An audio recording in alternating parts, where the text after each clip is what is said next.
movie review, and this is the quite American. This is the movie that was released in 2002, and this was directed by the Australian director Philip Noyce, and it's set in Saigon in 1952. And at that particular time in Vietnam, Vietnam was being colonised, or attempted to be colonised, by the French, and it's a superb political thriller based on a novel by Graham Greene, and it looks at the Vietnamese struggle for independence from the French colonial rule. Okay, and it stars Thomas Fowler, who's a British journalist, and he's played by Michael Caine, and he has a pleasurable existence with his beautiful young Vietnamese mistress, Phung, and that is disrupted by the arrival of an American aid worker, Aidan Pyle, played by Brendan Fraser. Now, this movie is a remake of the 1953 movie of the same name, and I've got both of these movies, and I have to say that they're both absolutely 5-star. Just a brief word about the 1953 movie. The plot is the same, but it's in black and white, and it's directed by Joseph Mankiewicz. And again, the three main protagonists are the British journalist, who's played by Michael Redgrave, the American aid worker, is played by Audie Murphy, and the Vietnamese sorry about the title, the Vietnamese woman is played by Claude Duan. I've got my pronunciation right on that one. She plays sorry, I've got that wrong. Fun is played by an unknown actress called Georgia Molly, and Inspector Vidac is played by Claude Doifan, French actor, I believe. So I'm going to watch the later version with Michael Caine.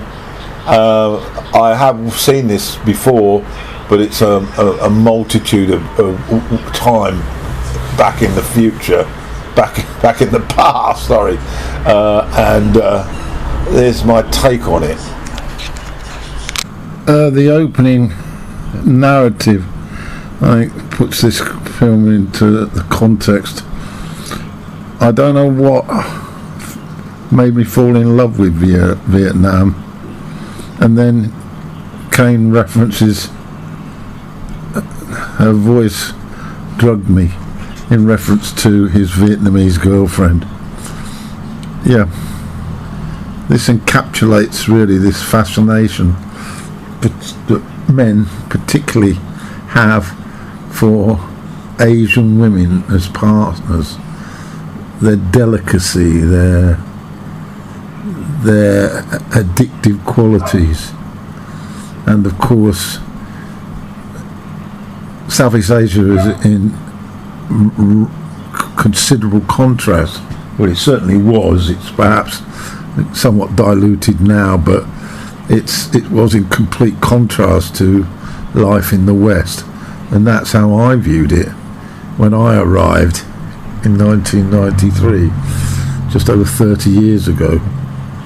Now, of course, with the internet and the Western influence that has become more and more part of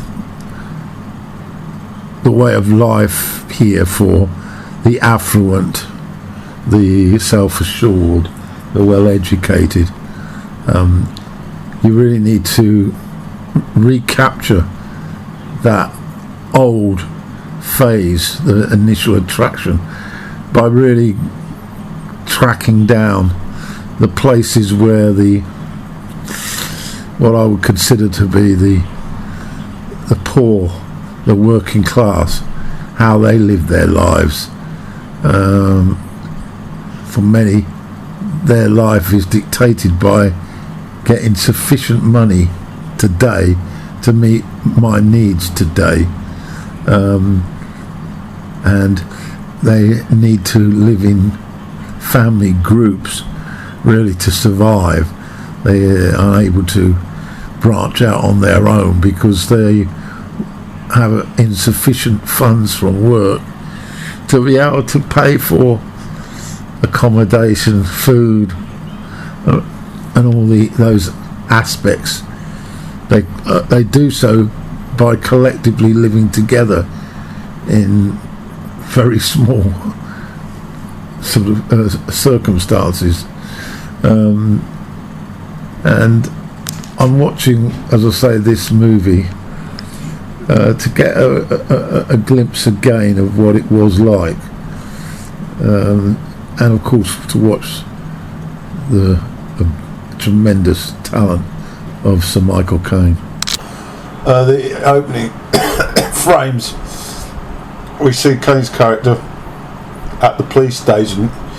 He's there to look at the body of an American who has been stabbed, and he's there to basically identify him, and of course it's the American Pyle who he met some time back and grew a friendship with, and Pyle also became somewhat fond of Caine's Vietnamese girlfriend, and he was sort of almost competing for the girl and viewing his younger age as an advantage, given that the fact that the age difference between Caine character and Pyle was at least maybe 30 years. Sorry, and the girl was about 30 years, whereas between Pyle and the girl about 10 years.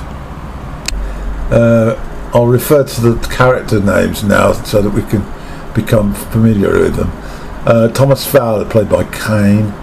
Aidan Pyle is played by Fraser, and the girlfriend, Vietnamese girlfriend, is Pyung, with a Vietnamese name Do Thi Yen. The inspector, policeman Vigo, played by Radi Beja, and there's obviously another collection of supporting actors, to say, directed by Philip Noyce, based on a novel by Graham Greene, and I believe I seem to recall that Caine received a nomination for Best Actor for his performance. Rings a bell. I'll try and check that. What struck me immediately with the character Pyle, which hasn't changed really very much, was that he wants to make an impact in his life, and he's very self-opinionated, and he's one of those Americans that believed that their system was better than the communist system, and it was some so-called bringing democracy to Vietnam, and Fowler points out that the Vietnamese had an opportunity to vote, and they decided to vote for the Communist Party headed by Ho Chi Minh. But of course, Americans would view that as not a fair election, or somehow corrupt, rather than the fact that the population aren't necessarily very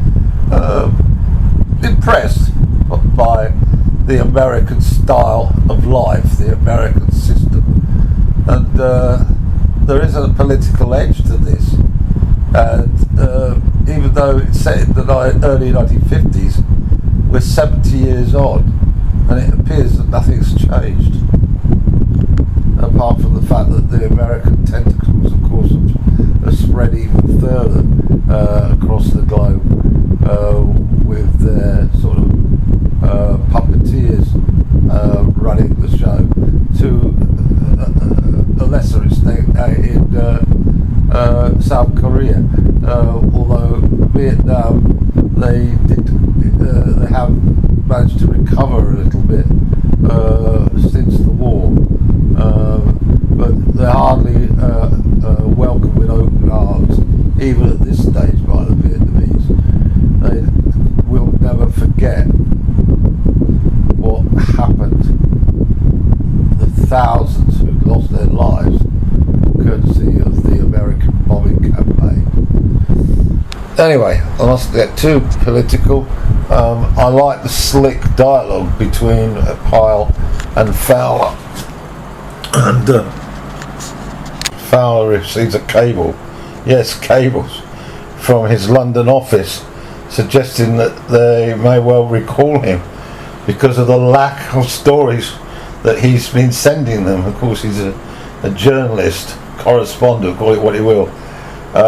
This thought sends shivers down Fowler's body. He really is quite at home in Saigon, and the thought of returning to England, London, is not one that particularly impresses him. So he then suggests to his, I suppose, his home help, or the sort of the notion of having people working for you to look after your home, and he suggests to this worker that maybe you ought to go further north, up into the North Vietnamese area, and try and find a story to keep the London office at bay.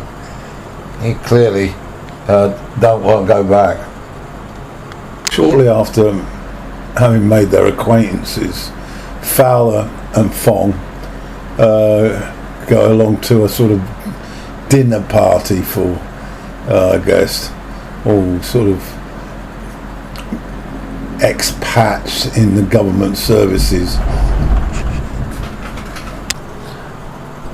Anyway, at this little soiree, Pyle impresses Fong with his French, and then there's an introduction to a member of the American sort of ambassador's residence, and Fowler chips in with the comment, have you invaded any countries lately, which is reflective of the fact that he perceives him as CIA, and we all know what they tend to do to destabilise democratically elected governments.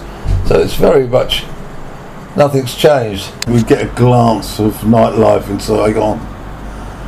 Opium dens, brothels, very much a cave of curiosity and excitement for Western men, as all these impoverished girls clamber for the attention and the short fee for indulging in extracurricular activities. It's all very, very familiar and interesting to spot, you know, but we're back in the 50s, but you know, one wonders whether these dens exist now in Vietnam, but it's for sure that they still exist here in Thailand. Just got to know where to find them. Now Fowler is married and has been trying to get a divorce, but because it's Catholic, his wife is refusing, and she's based in the UK, and that's why he hasn't married Fong. he tells her about the London office, suggested that he should come back because they can't afford to pay him. And of course this has implications for Fong, who, having bet this pile, may well start to feel that she has no future with Fowler, and it's imperative that, because she's now no longer a very young girl, she needs to join with a male partner who's able to provide. And it's all the same issues that we face constantly here in Thailand, with the gap between the rich and the impoverished, and the gap is dealt with by, I suppose you might describe it as personal services for many women. We're now upriver, heading north. Fowler's with the French infantry, whatever you like to call them, going into areas which are particularly charged with the possibility of conflict. And then out of the blue, Pyle arrives, unexpected, claims he can't stay out of it, and then they walk through a village and witness a large number of bodies. The French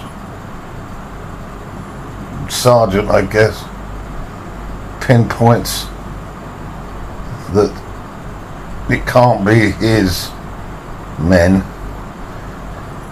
Perception that it's just got to be those damn commies.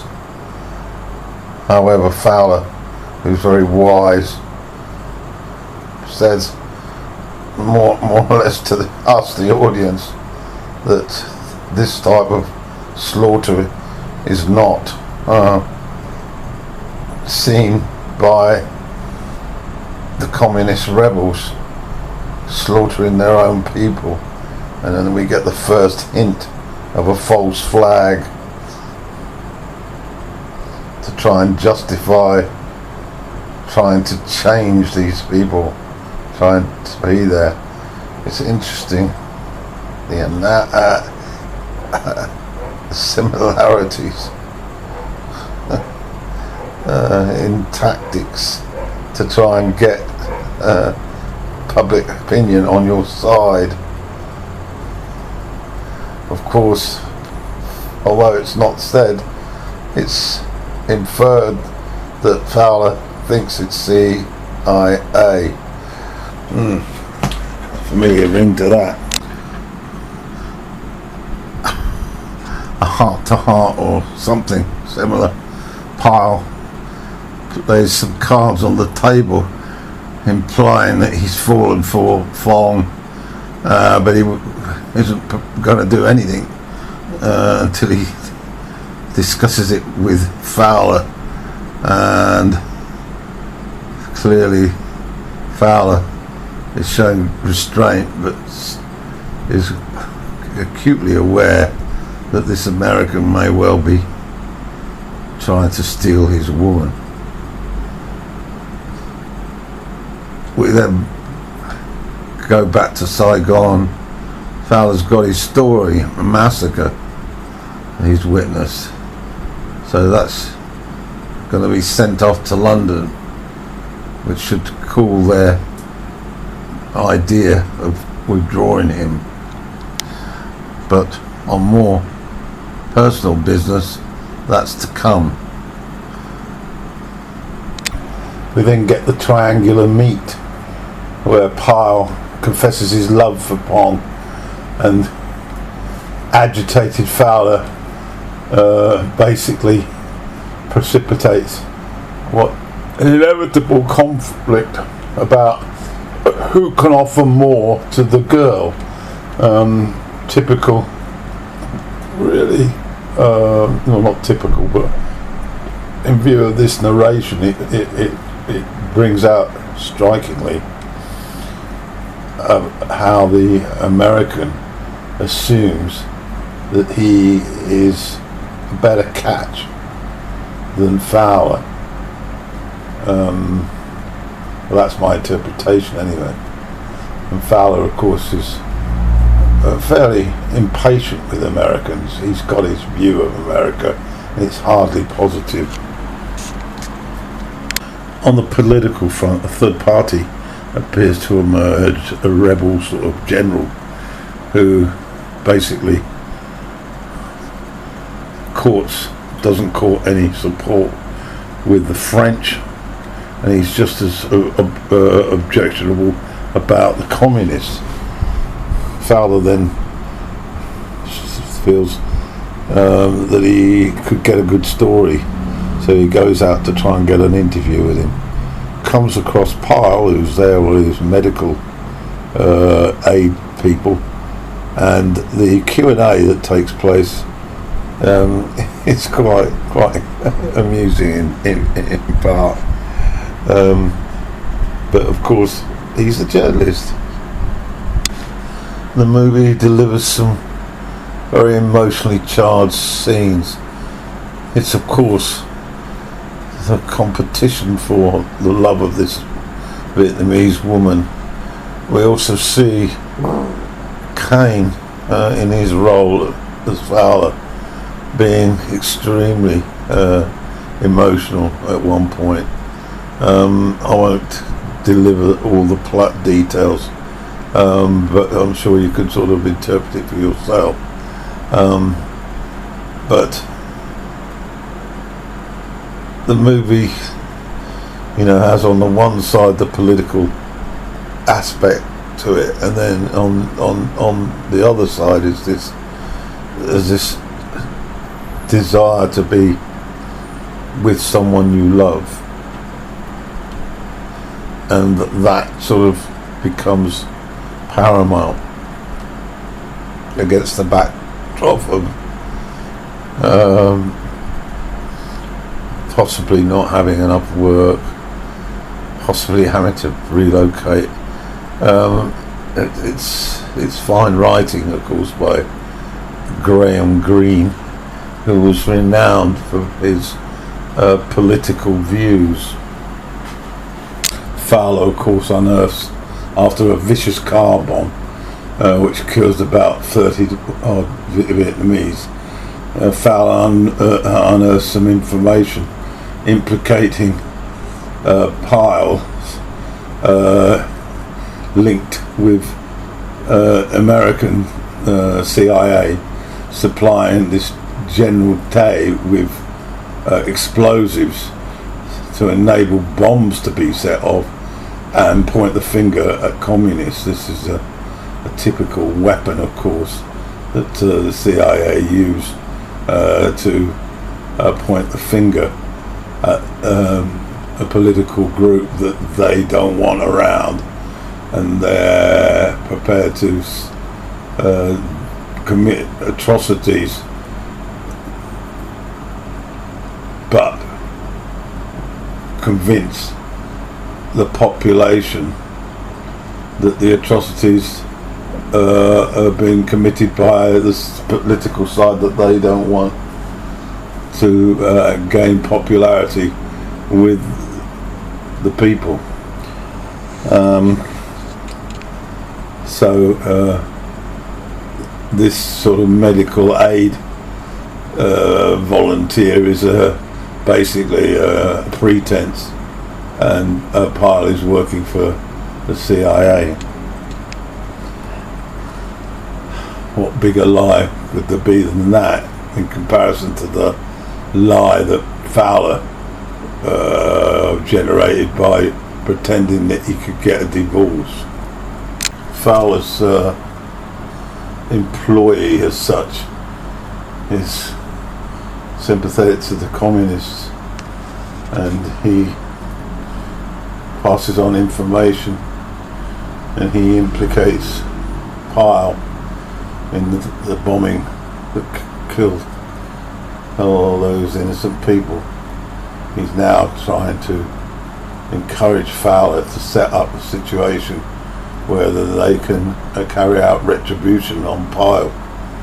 And of course, alongside this is the fact that Fowler is basically in mourning at losing his girl to Pyle, so there's motive.